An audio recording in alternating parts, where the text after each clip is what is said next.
Hello friends. आज मैं आपके लिए एक ऐसी कहानी लाया हूँ जिसे सुनने के बाद व्यक्ति अपने आप पर भरोसा करना, सेल्फ मोटिवेटेड रहना सीख जाता है और उस पर दूसरों की बातों का कोई प्रभाव नहीं पड़ता। तो चलिए शुरू करते हैं आज की कहानी को।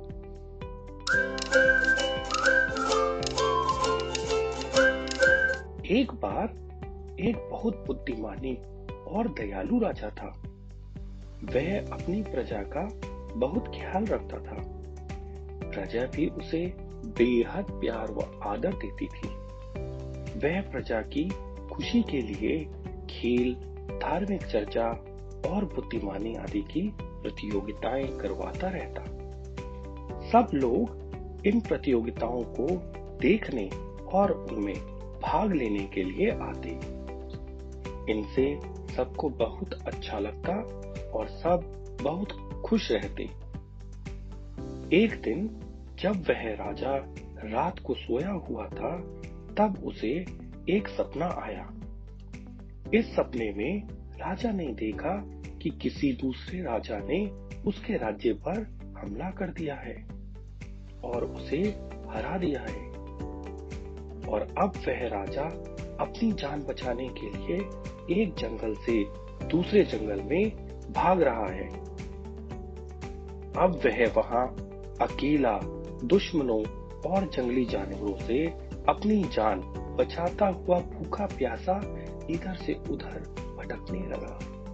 एक दिन उस जंगल से गुजरते एक राहगीर ने उसे देखा और उसकी हालत देखकर उसे उस पर दया आ गई। उस राहगीर ने उसे एक रोटी खाने को दे दी। अब वह राजा उस रोटी को खाने के लिए जैसे ही एक पेड़ के नीचे बैठा, तब ही एक बहुत बड़ा कौवा उसकी वह रोटी लेकर उड़ गया। यह देखकर वह जोर से चीख पड़ा और तब ही उसकी नींद खुल गई। अब वह देखने लगा कि मैं कहाँ हूँ, और उसने अपने आप को अपने राजमहल में अपने बिस्तर पर पसीने से भरा हुआ पाया। यह देखकर वह राजा सोचने लगा कि जब मैं सपना देख रहा था, तब मैं पड़ा तो अपने बिस्तर पर ही था, पर मेरा मन पूरी तरह जंगल में भटक गया था। अब उसके मन में एक प्रश्न आया कि मैं बिस्तर पर था, यह सत्य, या हार कर जंगल में भटक रहा हूं, यह सत्य। इसी प्रश्न का उत्तर जानने के लिए वह अपने मित्रों, गुरुजनों आदि से पूछता। तब ही यह बात एक बहुत बड़े व बुद्धिमान गुरुजी को उनके शिष्य द्वारा पता चली। तब वह गुरुजी उस राजा के पास गए और राजा ने उनसे भी वही प्रश्न किया। तब वह गुरुजी ने हंसते हुए कहा, राजा, न यह सच न वह सच। यह सुनते ही राजा चौंक गया, क्योंकि अब तक जितने भी लोगों से राजा ने पूछा था, उन सब में से किसी भी एक बात को सच बताया था, और यह गुरुजी तो दोनों ही बातों को सच नहीं कह रहे थे।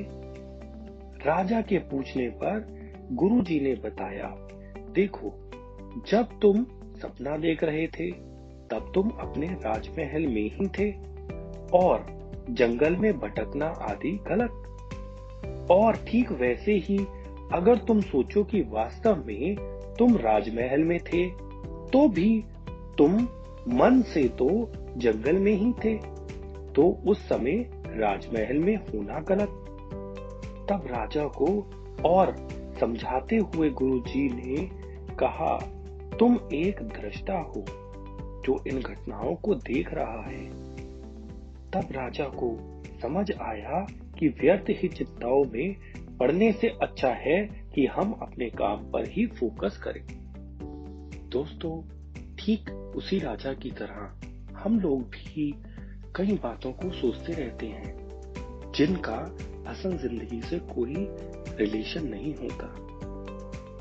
तो दोस्तों, इस जीवन में सुख दुख आना जाना आदि तो लगा ही रहेगा।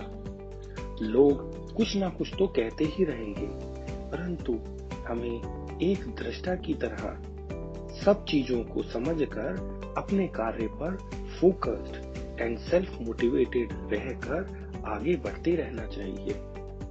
उम्मीद है दोस्तों, आपको ये कहानी पसंद आई होगी, और अगर आप हमें कोई सजेशन देना चाहते हो तो प्लीज कमेंट करना, और हाँ, अपना साथ और प्यार देने के लिए इस वीडियो को लाइक एंड शेयर जरूर करना। Thank you friends.